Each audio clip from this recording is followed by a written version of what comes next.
Ya estudiamos dos escenas: las cosas que eran, las cosas que son, incluyendo las iglesias, y las que serán después de esas cosas. Quiere decir, lo que está por venir. A este mundo le esperan grandes sorpresas. Esto no es determinarse todavía, mis hermanos. Habrá un evento maravilloso que aparece en el capítulo 4 de Apocalipsis. Juan, notemos nosotros, está en la tierra. En los capítulos 1, 2 y 3, él está aquí en la tierra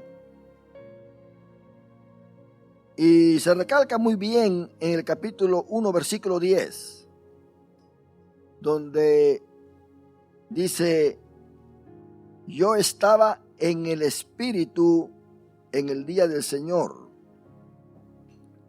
Quiere decir que estaba aquí en la tierra, pero estaba en el Espíritu. Está viendo su primer visión y no está en el cielo, no está en ningún otro sitio, sino que está aquí en la tierra, en la isla de Patmos. Ahí estaba él en el Espíritu, pero no estaba en el cielo. Y bueno,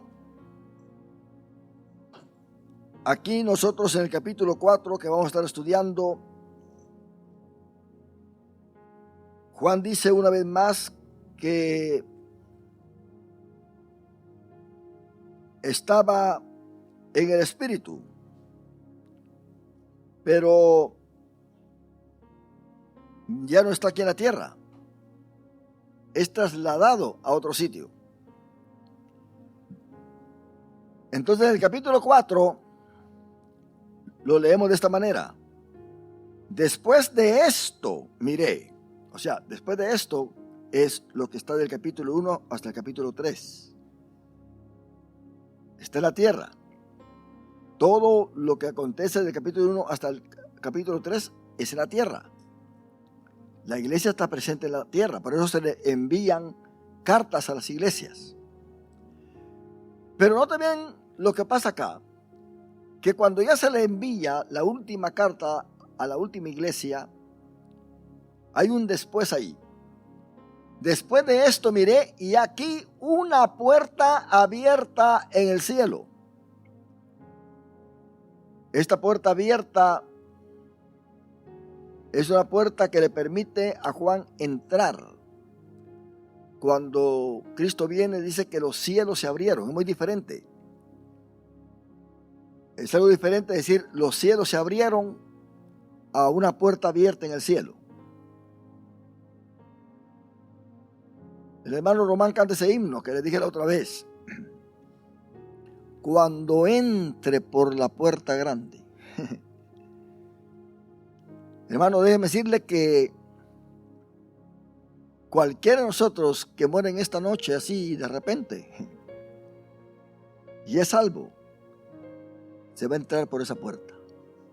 Esa puerta solamente se está describiendo acá como una puerta que está en el cielo, pero es la puerta que nos está esperando. Por ahí vamos a entrar. No les pregunto en esta noche si quieren conocer la puerta esta noche, porque me van a decir que no. O si quieren entrar por esa puerta esta noche.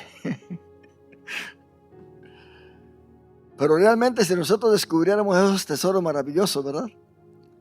Entonces sí quisiéramos estar ahí. Pero después de esto miré y aquí una puerta abierta. ¿En dónde estaba esta puerta, hermano? En el cielo. En el cielo. Y la primera voz que oí, como de trompeta. Tremendo esto. Ya Juan había experimentado esto en el versículo 10 del capítulo 1. Lo volvemos a leer. Yo estaba en el Espíritu en el día del Señor y oí detrás de mí una gran voz como de trompeta. Quiere decir que esta voz la escuchó aquí en la tierra. una voz que le hablaba, pero es como de trompeta. De entender de que es la misma voz que se escucha aquí en el capítulo 4. Ahora, esta voz como de trompeta es por su resonancia, por su sonido, por lo exagerado, y también quizá por el tono. La voz pudo haber sonado como otro instrumento, pero sonó como trompeta. Quiere decir que era una voz que se podía identificar, y Juan estaba identificando esta voz. Y esta voz no era cualquier voz, no era la voz de un ángel, era la voz de Dios. Más adelante vamos a ver esto. Ahora, esta voz como de trompeta en el capítulo 4 dice que está hablando, está en acción. No dice me habló o me estuvo hablando o me habla. Dijo hablando conmigo.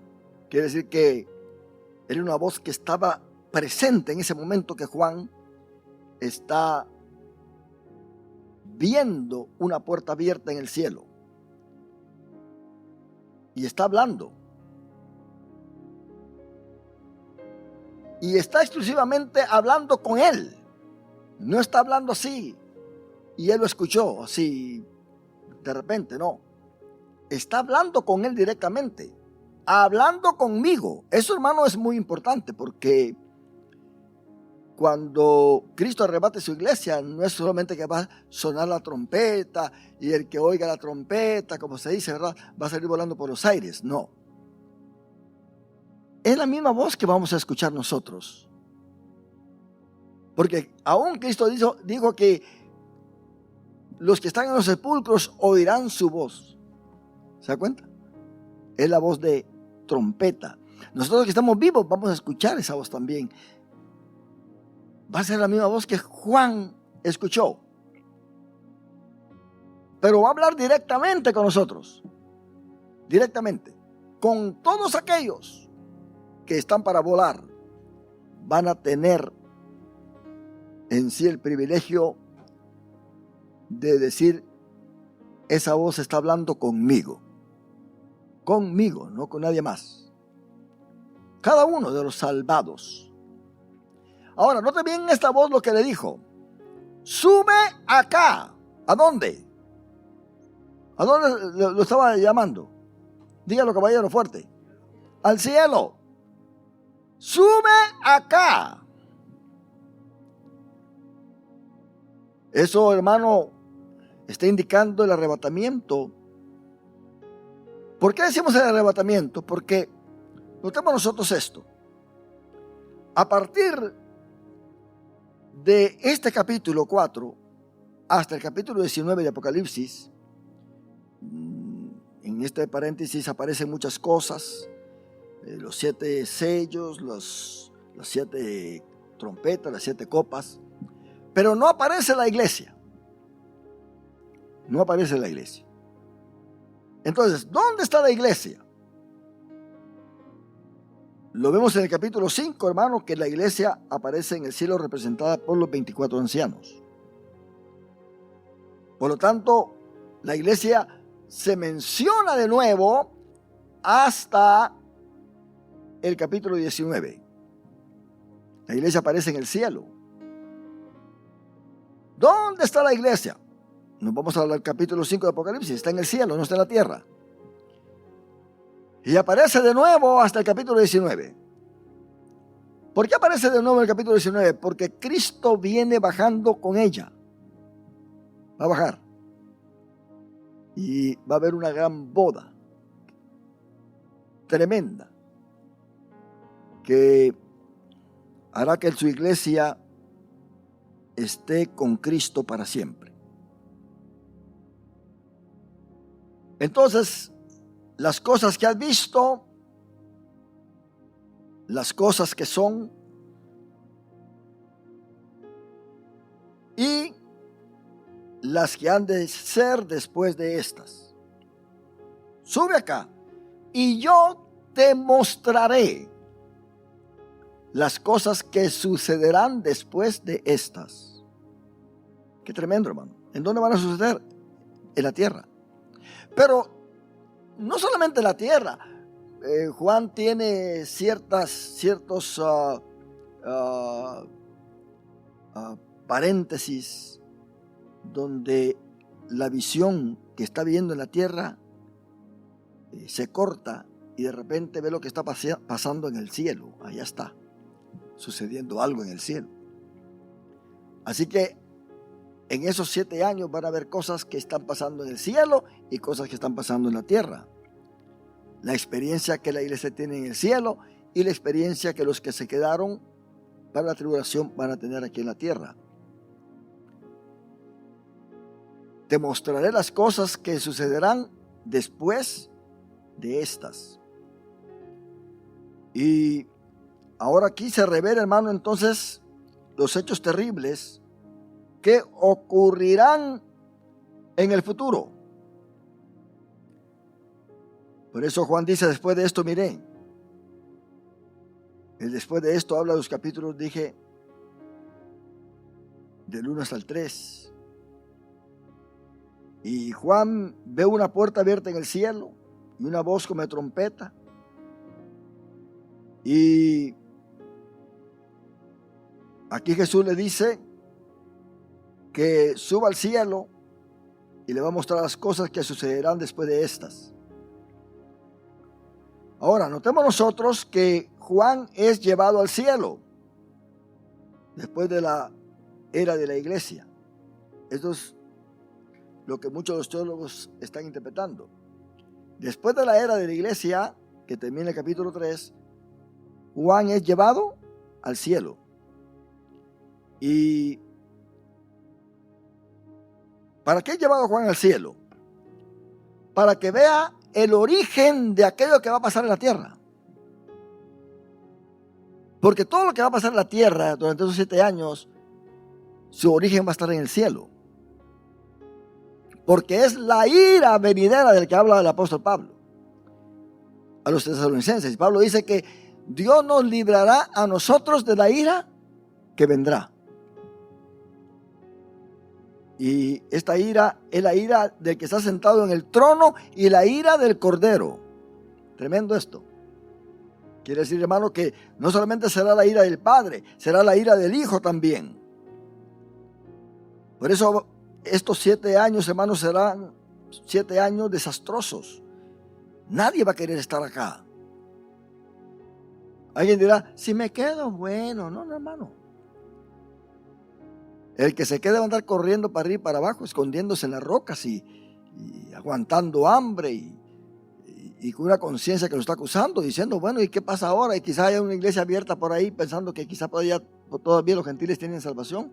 No, ahora todo se va a tornar a Israel de nuevo, porque son 70 semanas que están asignadas para el pueblo de Daniel y para su santa ciudad, no para los gentiles. Ahora, al decir gentiles, tenemos que especificar esto. Gentiles que son de las demás naciones y gentiles que tomaron el título de gentiles después de que las 10 tribus son llevadas por Asiria en el año 722 a.C. Entonces a ellos ya se les reconocen como gentiles. Entonces algunos piensan que Pablo le está hablando a los de Israel, de las 10 tribus, ahí en Efesios capítulo 4, cuando le dice, no seáis vosotros como los otros gentiles. Ustedes son gentiles, pero no sean ustedes como los otros gentiles, que no pertenecen a las 10 tribus. Ustedes sean gentiles buenos. Por eso hay una teología entre los mesiánicos que los 10, o sea, las 10 tribus, esos son los gentiles de que habla la Biblia. los gentiles de las otras naciones, esos nacieron para perdición. A esos Dios no les va a tomar en cuenta nada. Ellos no son salvos, ellos están destinados al infierno. Los gentiles son los que pertenecen a las 10 tribus, porque Dios se divorció de estas 10 tribus y ahora pues viene Cristo para juntar, reconciliar estas 10 tribus y juntarlas para tener las 12 tribus de Israel nuevamente. Ciertamente esto va a pasar, porque no te ven en Ezequiel 37 hay una visión. Dios le dice a Ezequiel: Ezequiel, ¿vivirán estos huesos? Huesos secos. Que más adelante explica que esos huesos secos son las 10 tribus perdidas. ¿Vivirán estos huesos? Y Ezequiel le dijo: bueno, tú lo sabes, Señor. Y de repente empezó a correr un viento. Ese viento es el Espíritu Santo. Y empezó, esos huesos empezaron a juntarse, a buscarse. Y se formó el esqueleto de todos los huesos que estaban ahí.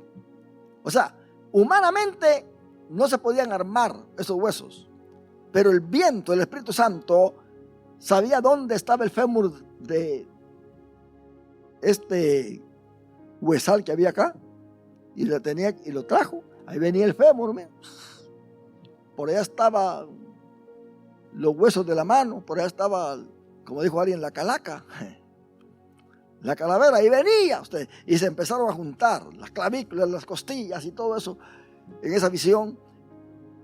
Y no solamente pasó eso, sino que empezaron los huesos a ser cubiertos por músculos, por tendones, los nervios y todo eso. Y de repente Ezequiel ve un gran ejército de pie, resucitados todos, de lo más difícil, de lo imposible a la vida. Qué tremendo, ¿verdad? Es que para Dios no hay nada imposible. Entonces, eso va a suceder, pero va a suceder a la mitad de los 7 años. O en otras palabras, cuando todos se den cuenta de que el anticristo, ese que ellos pensaron que era el Mesías, no es el verdadero, y van a creer en el verdadero. Pero ¿qué pasa con los gentiles que no son las 10 tribus? ¿Será que están para ser perdidas para siempre? ¿Qué le dijo Dios a Abraham? En tu simiente, dice Pablo a los Gálatas, que esta simiente es Cristo. En tu simiente serán benditas todas las familias, todas las naciones de la tierra. Por eso Juan el Bautista, cuando vio a Jesús, le dijo, he ahí el Cordero de Dios que quita el pecado, no dijo de las 10 tribus y de Judá, sino del mundo. ¿Se da cuenta? Pablo dice que Cristo vino a salvar a todos los hombres. A todos los hombres. Porque Dios le dice Pablo a los romanos, no hace acepción de personas. Porque le dice a los de Atenas, porque de un solo linaje somos todos hechos. De tal manera, hermano, que la muerte de Cristo, muriendo por la humanidad, nos envuelve a nosotros también, porque todos nosotros somos humanos. Así que en Apocalipsis hay gentiles durante los 7 años de tribulación, cuando la iglesia está acá. No te ven que la iglesia es compuesta de judíos y gentiles, pero ahora está transformada, ahora tiene un cuerpo regenerado, transformado, glorificado, y está resucitada en los cielos juntamente con Cristo. Cristo está resucitado, la iglesia también está resucitada, para que haya una armonía. Pero aquí en la tierra hay gentiles de otras naciones que no son judíos ni son israelitas. Para ellos terminó la oportunidad. Muchos piensan que ellos todavía pueden ser salvos para ser parte de la iglesia. Hermano, la iglesia está en el cielo completa. Cristo la sacó para que no esté bajo el gobierno del anticristo, de la bestia, del falso profeta. Porque la iglesia es el cuerpo de Cristo. Entonces, estos gentiles que no son judíos, que no son israelitas, que no pertenecen a las 10 tribus, pues son gentiles que perdieron el tiempo de la gracia, lo despreciaron, lo despreciaron. El Espíritu Santo ahora está trabajando con todos nosotros, con la iglesia, con el pecador, redarguyéndolo, convenciéndolo de pecado, regenerando la vida que viene a Cristo. Pero cuando se dice que son gentiles, es porque estas 10 tribus están regadas en todo el mundo. Por eso, cuando el profeta Isaías habla de que Cristo iba a venir, pero iba a llegar a Galilea, le dice Galilea de los gentiles. ¿Se da cuenta? Galilea de los gentiles. No es porque ahí están los de otra nación, no. Son porque es lo que está realmente formando ese país de Galilea o esa región de Galilea, que son israelitas. Pensemos nosotros que los apóstoles de Jesús todos eran galileos. Se dice excepto Judas Iscariote, pero todos eran galileos. Estaban pescando allá en el mar de Galilea. De allí los llamó Jesús. De allí. Y siendo ellos galileos, Cristo los llamó. Ellos no eran judíos. Su forma de hablar, el arameo, era muy diferente. Se notaba. Por eso a Pedro lo descubrieron ahí cuando, en el pretorio, cuando estaba siguiendo a Jesús en el juicio que le hicieron en esa noche, cuando lo arrestaron. Se le acercó por ahí alguien, le dijo: oyes, tú eres uno de ellos. No, yo no. Pero tú conoces a ese hombre. No, tampoco. Y dice que empezó a maldecir, pero no pudo esconder de dónde era. Y le dijo la muchacha: tú eres uno de ellos, porque hablas como ellos. No había escape. Hablas como ellos. Tú eres Galileo. ¿Se da cuenta? Así que ellos realmente eran gentiles, no eran judíos. Gentiles en el aspecto de que pertenecían a las 10 tribus. Y los judíos a las 10 tribus le decían gentiles, porque los comparaban con los gentiles de las otras naciones, con todos nosotros, para denigrarlos. Ustedes no son el pueblo de Dios, ustedes son gentiles. Por eso era que los judíos se sentían muy exaltados. Y por supuesto, los de Galilea tenían también su sacerdocio, tenía su personal que trabajaba en el templo, pero la sede de este sacerdocio estaba en Nazaret. Y los judíos de Jerusalén, los sacerdotes de allá, ellos menospreciaban a los sacerdotes de Nazaret, porque los de Nazaret no sabían nada, no eran expertos en las escrituras. Por cierto, había un hospital allí porque el sacerdote pues tenía que ministrar descalzo y comerse la comida de los sacrificios, y se enfermaban mucho, engordaban mucho. Así que la mayoría de los sacerdotes eran gordos. Bueno, saludables pues.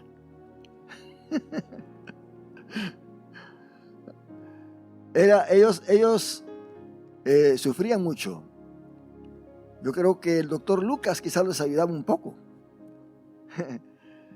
Y bueno, el asunto es que Nazaret para ellos no valía nada. Por eso fue cuando Felipe dijo a Natanael: ven, que he encontrado al Mesías, al Cristo, a este que es hijo de José, de Nazaret. Y le dice a Natanael: bueno, ¿y de Nazaret podrá salir algo de bueno? Dijo: pues yo no sé, ven y ve. Ven y ve. Todos los sacerdotes despreciados estaban en Nazaret, pero lo tremendo del caso es que allí estaba el sumo sacerdote, el que ahora está sentado a la diestra del Dios Todopoderoso. Y ese sumo sacerdote, hermano, lo tenía todo, lo sabía todo. Así que de Nazaret salió algo bueno. ¿Verdad que sí?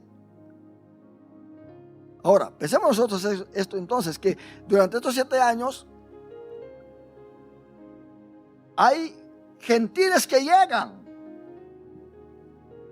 al cielo, pero son gentiles de las 10 tribus perdidas, que ahora aparecen, son los huesos secos, que ahora aparecen, porque Cristo vino a reconciliar todo lo que estaba en el cielo, en la tierra, debajo de la tierra, todo. Él vino a restaurar todo esto, porque ahora ellos llegan al cielo porque están creyendo en Cristo Jesús como el Mesías de ellos. Un gentil, uno de Centroamérica, de Sudamérica, un mexicano, uno de las islas caribeñas, entonces no puede decir: yo creo que Jesús es mi Mesías. No, es solamente las 12 tribus que tienen que reclamar que Jesús es el verdadero Mesías. Nosotros creemos que Jesús es nuestro Salvador, nuestro Redentor. Nosotros oímos lo que el apóstol Pablo dijo: yo sé que Cristo vino a salvar a los pecadores, de los cuales yo soy el primero. Él sabía que era el Mesías, pero Pablo no predicaba a Cristo como el Mesías a los gentiles. Solamente cuando llegaba a una sinagoga en Jerusalén les decía: señores, yo quiero decirles a ustedes que este Jesús es el Mesías. Pero cuando iba con los gentiles, aquellos que no pertenecían a las 10 tribus, les decía que Jesucristo había resucitado para salvar nuestras almas, para redimirnos, para presentarnos delante de Dios, y que con su sangre nos había liberado y nos había limpiado. La predicación del apóstol Pablo a los gentiles, no de las 10 tribus, y aún de las 10 tribus que no ni siquiera podían pensar en quién era este Cristo, les hablaba de la sangre del Cordero, de la sangre de Cristo. Pero cuando iba con los judíos, iba a las sinagogas, les hablaba del Mesías. Este Jesús. Note bien que no les decía Jesucristo, porque los judíos ni siquiera podían saber qué significaba Jesucristo. Jesucristo es el nombre que Cristo tiene ahora, que está sentado a la diestra del Padre. Pero él se los identificaba y decía: Jesús, este Jesús, el humano, este Jesús. Así les dijo Pedro también en el día de Pentecostés a los israelitas. Note bien que ahí en el día de Pentecostés habían israelitas. Pedro no les dijo varones judíos, no, les dijo varones israelitas, porque muchos de las 10 tribus habían llegado de diferentes naciones. Por eso es que hablaron en muchas lenguas humanas y decían: wow, cada uno de ellos está hablando en nuestro propio lenguaje, en nuestro propio idioma. Entonces Pedro le dice: varones israelitas, venían de diferentes naciones. Así que ellos trataban de identificarse. Pero aquí tenemos nosotros entonces a Pablo hablándoles de Jesús, que este es el Mesías. Cuando usted va a evangelizar a un judío, usted no va a evangelizar igual como evangeliza a un mexicano, a un guatemalteco, a un salvadoreño, a un tico, a a uno de Colombia, a un argentino, no, nada de eso. Usted lo va a evangelizar muy diferente. Lo va a evangelizar diciendo que ese Jesús es el Mesías, es el Rey de Reyes, es el ungido, es el Señor de señores, es de quien habló Moisés. Profeta como yo os levantará el Señor. A Él le deben de escuchar.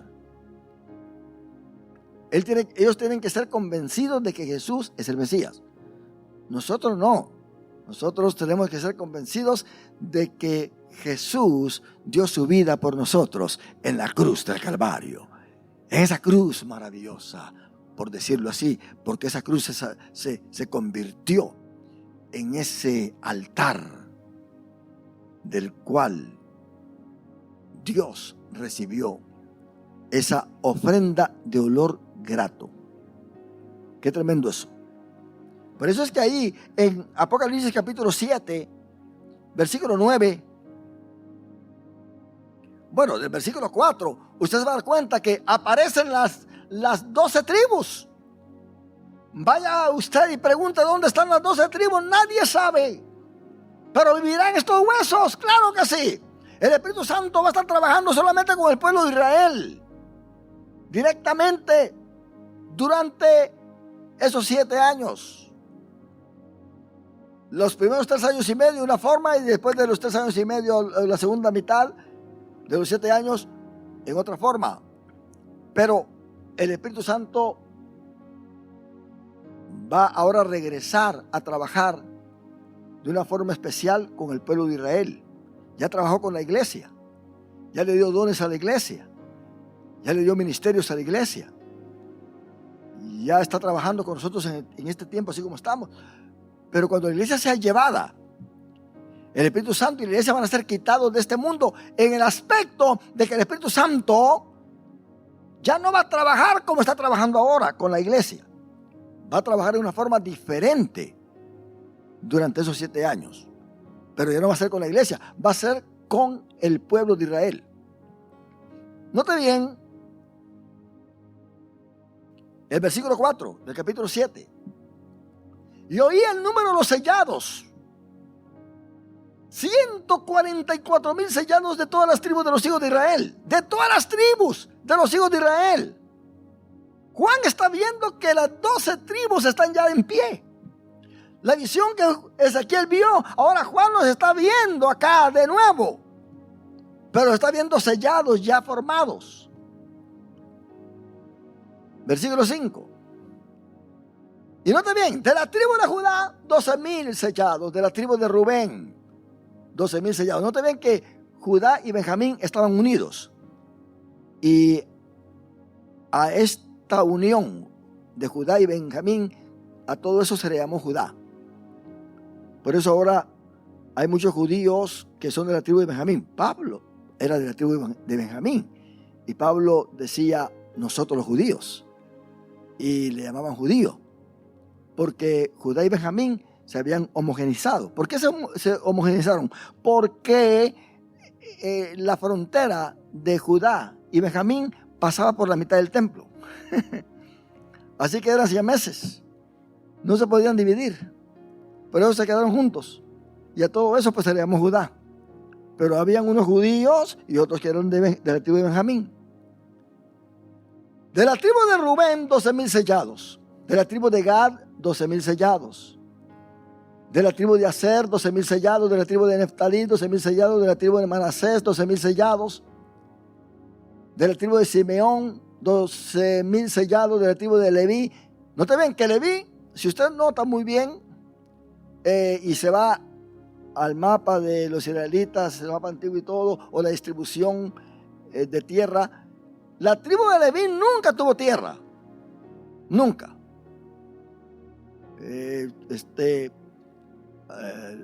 Tenía que ser José y Leví. Pero en vez de ellos dos, se tomaron los 2 hijos de José, Efraín y Manasés. Pero aquí vemos nosotros que de la tribu de Leví, 12,000 sellados. No se le está dando tierra, solamente se reconoce la tribu. De la tribu de Isaacar, 12,000 sellados. De la tribu de Zabulón, 12,000 sellados. De la tribu de José, ¿se da cuenta? Ya no se menciona Efraín. Aquí hay dos tribus que no se mencionan. Bueno, no se menciona el nombre, porque aquí el asunto es espiritual. Pero ¿por qué no se mencionan estas dos tribus? Que se pone a José y se pone a Leví en vez de estas dos tribus. Porque estas dos tribus fueron tribus que enseñaron la idolatría al pueblo. Fueron idólatras. Se vinieron contra Dios, contra el culto de Dios. ¿Quiénes son estas dos tribus? Efraín y Dan. Noten bien que Manasés aparece ahí, pero Efraín no. Y Dan, los dos. Algunos piensan que de Dan va a salir el anticristo. Pero de estas dos tribus no aparecen aquí en esta lista. Van a aparecer en el milenio. De nuevo, si usted se va al último capítulo de Ezequiel, se menciona de nuevo a Efraín y a Dan, pero en sus tierras distribuidas. No de la misma forma como la distribuyó Josué, sino que ahora van a ser diferentes. Es más, la tribu de Benjamín en el mapa primero está hacia el norte, hacia lo que hoy es Irán, y la tribu de Judá está hacia el sur, hacia Egipto. Pero en el milenio, la tribu de Benjamín va a estar al sur y la de Judá al norte. Va a haber una diferente configuración de esas tribus. Entonces aquí aparece, de la tribu de Benjamín, 12,000 sellados. ¿Se da cuenta? De la tribu de Zabulón dijimos 12,000 sellados, de la tribu de José 12,000 sellados, de la tribu de Benjamín 12,000 sellados. Note bien, menciona a las 12 tribus. De esta gente van a morir muchos. Muchos que no se van a dejar poner el sello, porque se van a dar cuenta que los 12,000 sellados les están diciendo a ellos, les están predicando: no crean en este es falso. Crean en el que murió en la cruz del Calvario, el que ascendió a los cielos y el que está sentado a la diestra de nuestro Padre, y el que viene por nosotros a librarnos. Va a venir del cielo, y muchos judíos le van a creer a todos esos predicadores. Van a estar advirtiendo al pueblo de que estos seres que están apareciendo, la bestia, el falso profeta y todo eso, todo es un engaño. Y no se van a dejar poner el 666, o sea, en cualquier forma que venga. En cualquier forma que venga. Entonces, van a morir muchos. Note bien que aquí no está incluyendo ninguna otra nación. Está incluyendo solamente a las 12 tribus gentiles, excluyendo a Judá y a Benjamín. Y ahí las otras 10 aparecen acá. Aparecieron ya acá ante Juan. Pero note bien lo que sucede con todos estos israelitas que mueren. ¿Qué sucede cuando ellos mueren? Leamos el versículo 9. Después de esto, note bien la expresión. Después de esto, ¿qué después de esto? Después de que yo vi a estos 144,000 sellados, después de que yo ya vi a las 10 tribus perdidas restauradas, porque estas 10 tribus son las que va a dar a luz la mujer que está encinta en el capítulo 12 de Apocalipsis, que miré una mujer que estaba encinta para dar a luz, y dio a luz a un niño, y el dragón estaba presto para perseguirlo, para matarlo. Deben entender que este es el remanente fiel, que no se va a dejar sellar, y van a pertenecer a las 12 tribus. Después de esto miré aquí una gran multitud, la cual nadie podía contar, como vio Ezequiel, de todas las naciones, tribus y pueblos y lenguas. Esto de entender que las 10 tribus ahora mismo están regadas en todo el mundo. En todo el mundo. Como digo alguien, ¿quién sabe si aquí entre nosotros habrá alguno de ellos? Porque nuestra descendencia, ¿quién sabe de dónde vendrá? A ver si no se mezclaron por ahí con la tribu de Efraín. Habrán aquí algunos que sean de la tribu de Dan. Pero note bien, después de esto miré aquí una gran multitud, la cual nadie podía contar, de todas las naciones y tribus y pueblos y lenguas. Aquellos que creen que los gentiles de todo el mundo van a ser salvos durante la gran tribulación todavía. O sea, si hay un creyente todo mediocre, creyente que no venía a la iglesia, que se venía a la iglesia, salía por allá y se iba a los bailes, allá se echaba un cigarrito, por allá una cervecita, por allá andaba enamorando mujeres, allá tenía una novia mundana, allá se iba al cine, allá veía pornografía. Esos creyentes son los que se van a quedar, y se van a quedar por miles, millones, digamos. Y entonces hay predicadores que están predicando de que esos que no le fueron fiel a Dios, pues se van a quedar, pero van a tener la oportunidad de serle fiel a Jesús de nuevo, y que no se dejen sellar.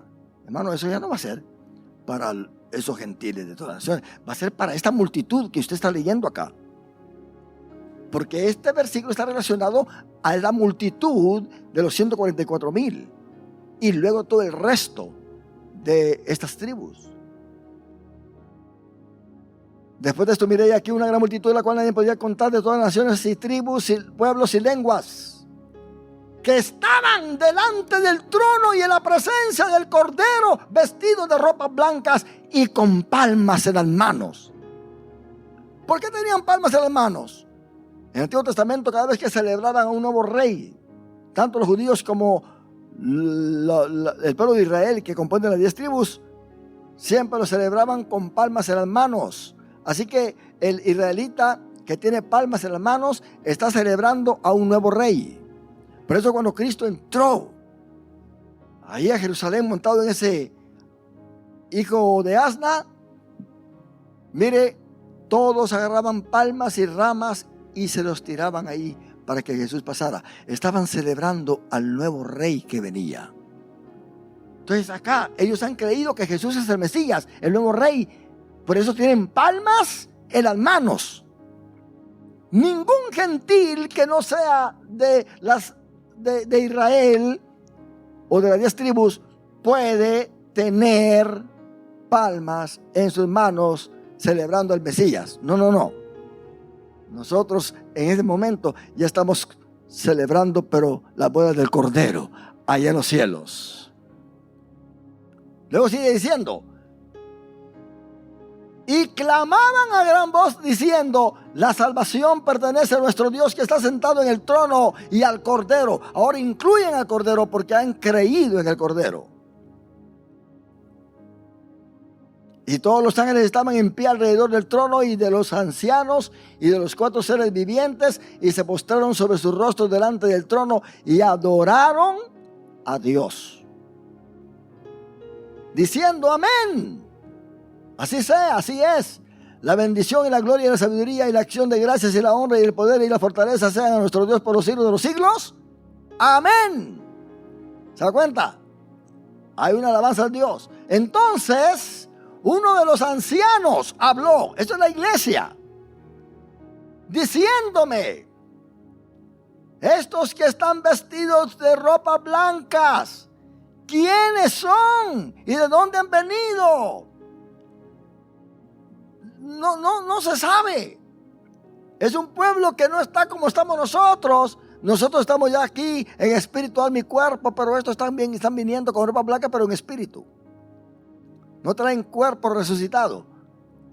Quiere decir que cada judío, cada israelita que no se dejaba sellar, la bestia lo mataba y su espíritu se iba al cielo, pero su cuerpo se quedaba acá. Eso quiere decir que ellos no van a pertenecer a la iglesia. Hay una gran diferencia. La iglesia resucitada con cuerpo glorificado, y los israelitas victoriosos, triunfantes, que llegan al cielo en espíritu, con vestiduras blancas, pero ya en espíritu, no son parte de la iglesia. Estos no se están casando con Cristo. La que está casando con Cristo es la iglesia. Esto no. Y están llegando al cielo así porque se les da el privilegio de ser salvos por medio o a través de la tribulación. Están llegando al cielo. Ahora, imagínese usted que por ahí aparezca uno que no sea de las 10 tribus, que no sea judío y que no se deje sellar. Y como no se deja sellar, viene Satanás, la bestia, y lo mata. Y se va al cielo. Cuando se va al cielo, llega en espíritu. Y de repente ve un grupo allá. Es de la iglesia, pero está resucitada la iglesia. Es la iglesia, espíritu, alma y cuerpo. De repente ve para acá otro grupo. Son los israelitas. Los israelitas. Y él lo dice, ¿y yo a dónde me voy? ¿A cuál grupo yo pertenezco? No pertenece ni a la iglesia, ni pertenece a los israelitas. Ni modo que Dios lo convierta en ángel. ¿Se da cuenta? Dios es un Dios ordenado, hermano. Es ahora que el gentil debe de ganarse el cielo. Es ahora que el gentil debe prepararse para el encuentro con su Dios. Porque después, hermano, el anticristo va a pasar al lado de aquel que no es israelita y ni caso le va a hacer. Porque Apocalipsis 12 dice claramente que el dragón va a perseguir a Israel, no a nadie más. Todos los demás los engañará y estará bajo el imperio del anticristo fácilmente, ni siquiera tendrá que decir nada. Mire la astucia de Satanás. ¿Usted cree que ahora mismo no saben esta gente que nos controla por medio de tecnología, no saben dónde estamos? Claro que sí. Es más, ¿saben cuántos pasos dimos ahora? Usted sabe que si usted se va ahí al settings y agarra esa aplicación que está ahí y usted dice, bueno, vamos a ver cuánto caminé ahora. Es más, si usted caminó todo así, aguado, descontrolado, yéndose de un lado para otro, todo boleco, ahí aparece que caminó desbalanceado, dice. Caminó desbalanceado.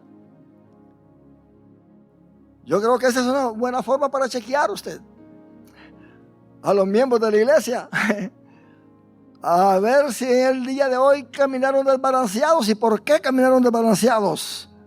Yéndose a derecha e izquierda. Tremendo eso, ¿verdad? Si hoy hay esa tecnología que controla, en esa época, en ese tiempo que viene, hermano, todo será 100 veces más adelantado. Esto, hermano, no podrá parar porque esa inteligencia artificial que ahora viene, dicen que va a controlar a la humanidad, que el hombre se va a perder. Y dice, bueno, ¿y esto qué? Ya no va a poder controlar lo que ha inventado él mismo. Terrible esto. ¿De dónde son? ¿De dónde vienen? Y está la respuesta. Versículo 14. Y yo le dije, Señor, tú lo sabes. Y él me dijo, estos son los que han salido de la gran tribulación y han lavado sus ropas y las han emblanquecido en la sangre del Cordero. ¿Se da cuenta? Han venido de ahí y las han emblanquecido en la sangre del Cordero. Por esto están delante del trono de Dios y le sirven día y noche, y en su templo el que está sentado sobre el trono extenderá su tabernáculo sobre ellos. ¿Qué va a pasar con estos cuando Cristo venga con su iglesia? La iglesia va a venir ya resucitada. Pero ¿qué va a pasar? Apocalipsis capítulo 20.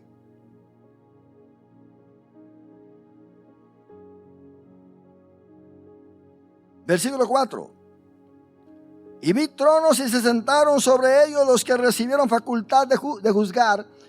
Y vi las almas de los decapitados por causa del testimonio de Jesús y por la palabra de Dios. Oiga bien, los que no habían adorado a la bestia ni a su imagen y que no recibieron la marca en sus frentes ni en sus manos y vivieron, que es, resucitaron. Estos que se fueron en espíritu allá, cuando Cristo baje y vaya a empezar ya el milenio, Juan los ve y dice que vivieron y reinaron con Cristo 1000 años.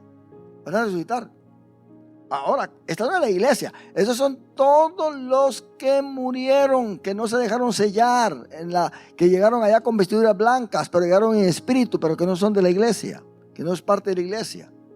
La iglesia baja con Cristo, pero ellos no bajan con Cristo.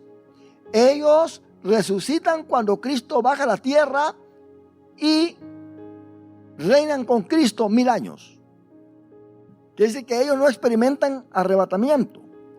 A esta resurrección fue que se refirió Marta cuando su hermano Lázaro estaba en la tumba. Que Jesús le dijo: mira, Marta, no te preocupes, tu hermano va a resucitar. Y Marta le dijo: yo sé que va a resucitar, pero en el día postrero a este día. En este día. Y Jesús le dijo: Marta, yo te voy a decir algo. Yo soy la resurrección y la vida. El que cree en mí, aunque esté muerto, vivirá. Yo te voy a demostrar que Lázaro no tiene que resucitar hasta el día postrero. Yo soy la resurrección. Cuando yo venga, en otras palabras, por mi iglesia, yo voy a hablar y voy a decir: subid acá. Y todos aquellos que estén en los sepulcros van a salir para salvación, para vida eterna. Y Pablo entonces se le revela a él otra cosa más. Y dice: y entonces nosotros que estamos vivos, después de que ellos salgan, vamos a salir atrás de ellos a recibir a Cristo en las nubes y estaremos con Él para siempre. Habían cosas escondidas todavía para los apóstoles y todo. A Pablo se le reveló todo esto. Ustedes, hermano, habrá otra resurrección, que es la última, que va a ser después del milenio. Por eso, a esta resurrección, oiga bien, y es muy importante lo que le voy a decir ahorita. A esta resurrección se le llama la primera resurrección. Los judíos tienen dos resurrecciones, la primera y la última. Pero ellos nunca se imaginaron de que había un pueblo llamado iglesia que iba a resucitar. Y no va a ser ni primera ni segunda, sino que es la resurrección de los muertos en Cristo Jesús. Qué tremendo eso, ¿verdad? Ahora, la última, si nosotros seguimos leyendo en versículo 6, el versículo 5, pero los otros muertos, ¿quiénes son los otros muertos? Aquellos que no van a resucitar acá, en la primera, van a resucitar después del milenio. Pero los otros muertos no volvieron a vivir hasta que se cumplieron 1000 años. Ahora, aquí hay que tener cuidado. Aquí no está diciendo que esta es la primera resurrección. Esto lo pone como un paréntesis. Pero dice, esta es la primera resurrección. ¿Cuál es la primera resurrección?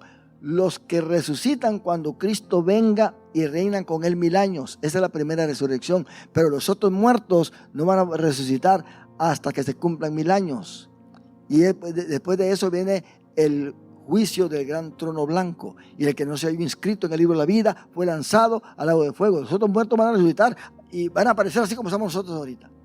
Imagínense que nosotros morimos sin Cristo y que estuvimos en el infierno quemándonos y quemándonos, y de repente pues resucitamos y vamos a estar así como estamos ahora. ¡Ah, qué descanso!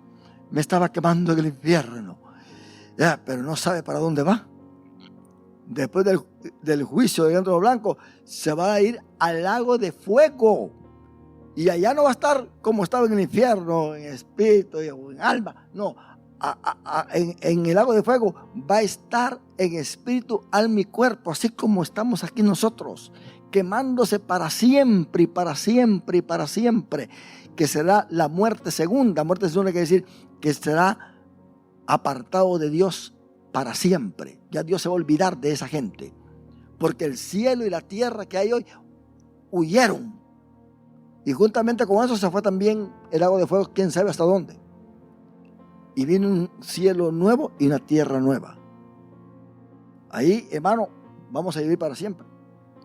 Así que no cree usted que esto es solamente un sueñito que por ahí tuvo Juan. Esto viene en camino, mi hermano. Vamos a participar nosotros. Ahora, ¿en qué resurrección vamos a participar nosotros? ¿O queremos participar? Dígame usted. No es la primera, porque no somos judíos.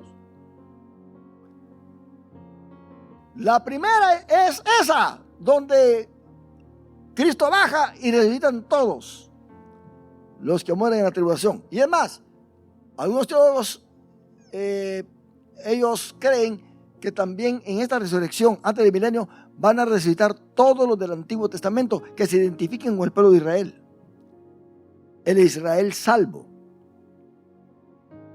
Porque en el Antiguo Testamento no estaba la iglesia. La iglesia nace en el Pentecostés. Así que el pueblo que pertenece a la iglesia va a resucitar cuando Cristo venga. Y tendrá dos fases: el arrebatamiento, y luego 7 años después viene Cristo bajando visiblemente a reinar. Trae una guerra, habrá una guerra tremenda, la guerra de Armagedón, pero va a destruir a todos. Entonces el tiempo de los gentiles va a terminar y empieza ahora el cumplimiento del siglo venidero. Pablo habla del presente siglo y habla del siglo venidero. Cuando usted lea la Biblia el siglo venidero, especialmente en las cartas de Pablo, usted tiene que saber que está hablando del milenio, es el siglo venidero, porque Satanás es el Dios de este siglo, pero no será el Dios del siglo venidero, de los 1000 años, porque estará atado. El Dios del siglo venidero aquí en la tierra va a ser Jesucristo, a quien se le va a adorar, mientras que Satanás está atado allá en el abismo. Pero ¿en qué resurrección queremos nosotros participar?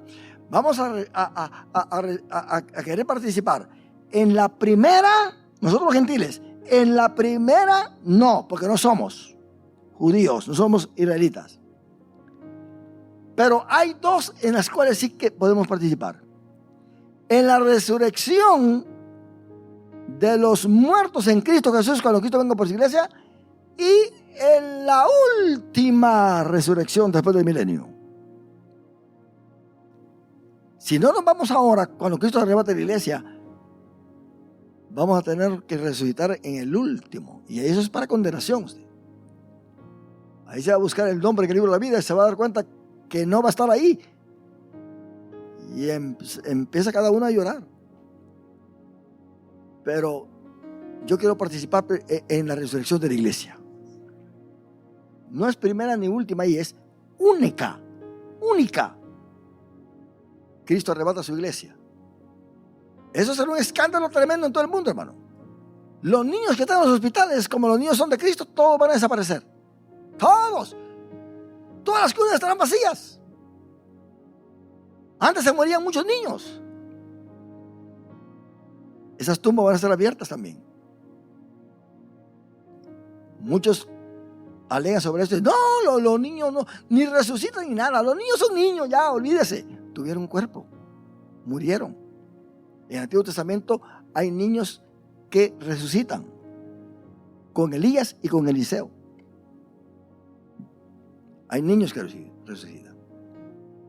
Cuando David se le murió su hijo que tuvo con Betsabé, él dijo: bueno, ahora voy a comer, sírveme comida. Estaba ayunando y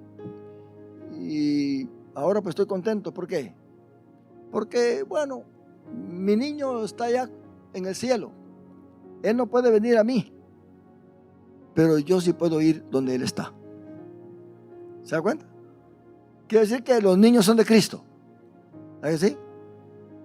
Aquellos que nacieron en familias donde no tuvieron esa coeficiencia mental perfecta para sobrevivir en esta tierra, que no tenían habilidad cerebral, estaban inválidos, a los cuales Dios no hace responsable, en verdad. No importa que sean mayores de edad, Dios no los hace responsable de sus actos, porque ellos realmente están fuera de lo que es la responsabilidad, porque no saben, no entienden a la perfección lo que es obedecer a Dios y no obedecer. Todos ellos resucitan también, se van, porque Dios es un Dios justo, ¿verdad que sí? Sí. Pero ¿quiénes son los que se van a resucitar en la última resurrección? Los malosos, los arrogantes, los que se creyeron mucho, que miren, pobrecitos. Lo tremendo del caso es que no van a tener un cuerpo glorificado. Los cuerpos que van a tener, si murieron ciegos, ciegos van a resucitar. Si murieron mancos, sin un brazo, así van a resucitar. Si murieron por ahí sin una pierna, pues sin una pierna van a resucitar. Esos cuerpos no van a ser cuerpos perfectos, no van a ser cuerpos regenerados. Así se van a ir al infierno, así van a sufrir por toda la eternidad. Pero es mejor, hermano, que nosotros un día oigamos la voz que oyó aquí Juan, que vio la puerta abierta ya y le dijo: sube acá. Si usted un día sueña que Cristo viene y se quedó, Dios le está hablando. Quiere decir que no está bien con Dios. ¿Alguien ha soñado que se quedó en el arrebatamiento de la iglesia? Porque no estaba bien. Una vez llegó alguien con mi pastor y le dice: pastor, culpando a la iglesia, como que dice: esta iglesia está chueca. Le dice: pastor, yo anoche tuve un sueño. Oh, sí, ¿y qué soñaste? Soñé que Cristo vino por su iglesia y solamente unos cuantos volaron y toda la iglesia se quedó. Y el pastor se quedó viendo y le dijo: ¿y tú dónde estabas? ¿Dónde estabas tú? ¿Te quedaste o saliste volando? Dio la media vuelta y se fue, le dio vergüenza.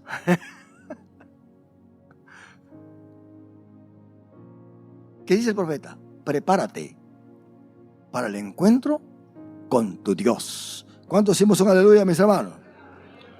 Póngase de pie y damos gracias a Dios.